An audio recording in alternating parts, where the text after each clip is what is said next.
after the fracas at the start, we get a lovely battle in the first stint. The McLarens fighting each other. First of all, Piastri overtaking Norris. And this is a big fight that's quite well played out in the end from Lando under big pressure in the first stint. He cannot drop Oscar out of the DRS range. Then a couple of mistakes creep in as he's pushing so hard. This is the first then, and Piastri is actually ahead coming into the braking point here. You've got Oscar now sweeping past in a straight line ahead of Norris. They're not even at the braking point yet for this corner. It's after 100 metres, and he's through. But he's wary now of Norris still firing it back in a defensive shape down the inside line. So Piastri cannot get back to the racing line, but Norris knows he's beaten at this corner. And so he's going to get back to the racing line. He's going to accept that Piastri is going to have the apex, he's going to have the lead, and he's going to fight back. The critical thing here for Lando is this line here is the DRS detection point. So because he's cleanly behind Oscar, he's going to get DRS on the exit of this corner and have that down towards turn 4. So it's a move done in a straight line from Oscar. It'll come from a mistake that we'll show you in a second from Lando. But the fact that Lando keeps his head, keeps his composure, gets back to the racing line, Oscar is so worried about Lando firing it back down the inside that he's on the limit of the brakes, he has the lock-up, he's compromised on his line, and it's enough at this point to keep the place. But there is your DRS activation line, and now Lando can open up the slot in the rear wing. You can see it there, opened up, and because he's managed to be behind at the detection point, get back to the racing line to get a sensible exit as well, Oscar can't get to the inside, and now Lando can come through and control from the inside line here and retake the place. Hard racing for the race lead, and actually not dissimilar to how they went racing in Montreal, minus the contact that would happen right about now in the case of Norris into the back of Piastri in Canada. It didn't happen this time. They go side by side again through turn 6. It's a lovely fight between the two cars. See it again from this angle. So Norris opening up the corner, getting out of it. It's still going to be really, really close. And without the DRS, it's possible that Oscar would be able to hold on to this one. But there's an interesting thing that Lando does here on the way down towards turn 4. So he's got DRS open. He's alongside Oscar. But if you just watch that DRS closely, he actually just disactivates it for a moment there on a straight. So I think this must be to try and stop himself getting cleanly ahead of Oscar before they hit the brakes for turn 4. And this is to just keep his rival out there, side by side on the outside. Because he knows at this point, if he's side by side, your rival's on the outside, you can cover him. If your rival's behind, you have to start worrying a little bit like Oscar did before, that he might lunge up the inside. So Lando just takes away the DRS, pushes the button again to make sure he's not going to be passed. But this is exactly the position that he wants to be in at turn 4. It's difficult to get a switch back out of this corner because the left-hander coming up will be in favour of Norris. It's worked perfectly. He's got Oscar where he wants, and now he's just got to make sure he's not out-braked. For a moment, it looked like he would be, but he just reacts to that. Oscar's on the absolute limit there, and he can't make it through.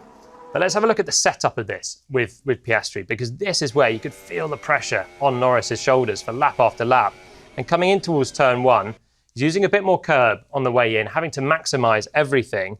But as we come through here, Norris is quite wide of the apex by a foot on the inside. And that's going to mean, as we get to the exit, he's just clambered over that curb, which is raised. Now you're risking a little bit of damage to the underside of the car here in the case of Norris, but simply he's not getting out of the corner. So this is why that big attempt in the switch of positions came about, and why actually Oscar was almost too close coming into turn 3, that Lando could back off, take the racing line, and have the DRS on the exit as well. Just a little mistake then from Norris under pressure. And he just couldn't break away from the DRS zone. Here we go, getting back through, just hovering, making sure that Piastri can't think about the move to the inside because he's stuck on the outside.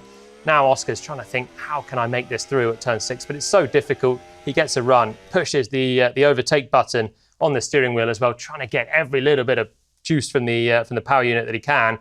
Looks to the inside. You think, surely there's no way to have a lunge here. Norris can see him coming and gives him enough space for a car's width of hope from Oscar, but it's not to be. And once you go through that corner, it's another few before you can think about it again.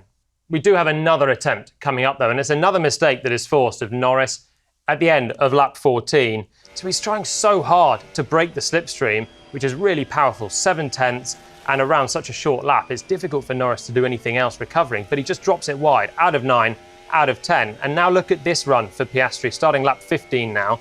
He easily could pass Norris if he wanted at turn 1 here, but he backs off and waits as if it's a safety car restart. Problem is, this time, Norris gets a really clean run off this corner. He maximises the track width, doesn't go over the sausage, but just puts his left wheels on it, which is giving him the best traction. He's also now managing to harvest energy from his ERS, so he's able to now deploy energy and keep himself out of trouble up towards the turn 3 hairpin.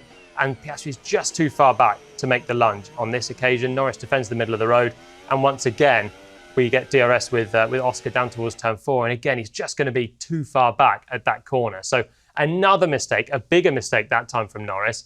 But because Oscar didn't choose to go up the inside at turn 1, he waited for theoretically the better chance. That chance never came because Lando was just holding back the energy deployment in his battery, could go for that as well as getting a clean exit and keep himself out of arm's reach. And so probably Oscar frustrated after this, thinking, should have just gone for it at 1 and dealt with the DRS and the effect that we've seen already up towards turn 3 and maybe swapped it around for turn 4. But this is the thing with Austria. There's 3 overtaking chances in a row and you've got to try and pick your battles. And Lando actually managed this one pretty perfectly.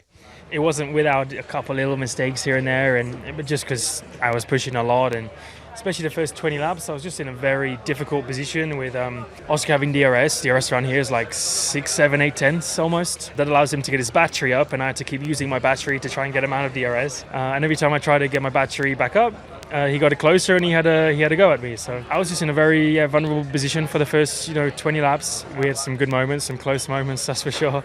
But exciting ones, ones where we're very much on the edge and we're pushing. It's never going to be perfect. It's very difficult to ever be perfect, but we had good battles today. It was fair, it was clean, and I think as soon as we got the first pit stop out the way, I felt a bit more under control. I could look after the battery for the first time, and I could get my tyres in a good window, and then I could chill out a little bit. So we get a final attempt from Piastri now. This is desperation a little bit at the end of a 20-lap scramble for the race lead for the championship leader. Lap 20, we're about to get to the pit stop window, and now we're close coming down towards turn 4, but we're not close enough for a move. And it's a bit of an ambitious look here from Oscar, who sends it down the inside. Lando turns in a fraction early, but then sees him coming and opens up the steering, and they avoid contact. But if you look at it from here, you can see how ambitious this one is. It's a difficult braking zone, this one, down the hill. It's so enticing to go for it, but the gravel's there and it's easy to lock up and have a collision as well. So he just goes for it, but it's really non-committal. He's never even alongside Lando. And this is the one that McLaren thought was a little bit too ambitious. And it's hard to judge otherwise with Oscar, but it really hampers his race because now he has a flat spot. Norris chooses this moment to dive into the pits, which means Piastri's got to stay out there with his flat-spotted tyres, and the gap will never be as close as this again in the race. With hindsight, maybe I could have done a couple of things a bit differently with when I tried to get past, but in the moment you've got to take the opportunity when it comes. And I think after getting into a good spot at the first corner, I was happy to stay in DRS and then try and put up a fight. But yeah, after the first stop, I think maybe we did the wrong thing trying to go a bit longer, and I just could never get back. So some things to learn, but an exciting race nonetheless. So a couple of questions then on these McLaren battles at the start. Certainly had us entertained for the first stint of the race. Was it a dangerous idea for McLaren to let their drivers fight? The Piastri moment looked certainly like it was close to contact, but I think you have to trust your drivers, and they are the only two in contention for the Grand Prix win and the championship win. They want to go and fight. We want to see them fight. So I think it's great that McLaren would allow them to do that. And frankly, if they wouldn't, this would be a pretty boring watch for the second half of the year. So they have to trust that Norris and Piastri, race-winning drivers, some of the best in the field, can duke it out. And I think Oscar actually took it on the chin that maybe the turn 4 one was a little bit too ambitious. The second question is, how did Lando get the edge over Oscar? Well, actually, Lando just really had slightly more pace than Oscar through the weekend. He was on pole. That was, of course, a critical difference because he had the track position from the start of the race. Oscar being within that DRS range just allowed him relentless chances to put pressure on Lando.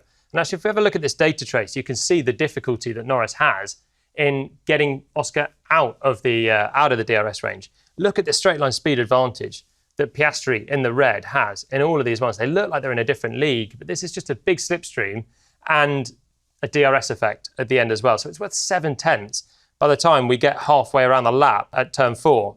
But now, if you haven't made the move in the case of Oscar, it's about trying to stay with Lando to not be broken out of DRS. And that's why we saw some mistakes from Norris in the high speed, because he's so desperate to use his pace and the clear air to hammer in fast corners in the last 4 turns of the track. And you can see his steering trace. You can see how much the blue is just fighting as it looks quite jaggedy coming through turn 6. He's really leaning on it. And you can see the attitude of the cars as well as they were coming through, how much Norris was taking out of his tyres. And then look at the speed difference at turn 9. This is the lap where he goes off on the exit, but he is committing so hard to try and drop Oscar out of his DRS range. On this occasion, it's just too much. And this is the one where he gets a terrible exit out of the final corner, is under big pressure. But this is the kind of the beauty of racing in Austria. It's possible to overtake. It's difficult to defend, but it's a great racetrack because no move is an easy move either. And Lando's ultimately track position held out. And once Oscar broke out of that DRS range, he could never quite get back in it, even with a slight tyre advantage in the rest of the race. You know, we are here to race. We let them race and try to achieve their own ambitions and aspirations. As long as we do that within our principles and approach, which is not only the team principles and approach, but is also theirs. And today they did it very well. There was only a situation in corner 4, if anything, where Oscar locked the tyres. We gave him a bit of feedback that was a bit too far. And when Oscar crossed the line at the end of the race, he immediately came on the radio and said, sorry for that situation. Yeah, my responsibility, but it's all good. And it is all good.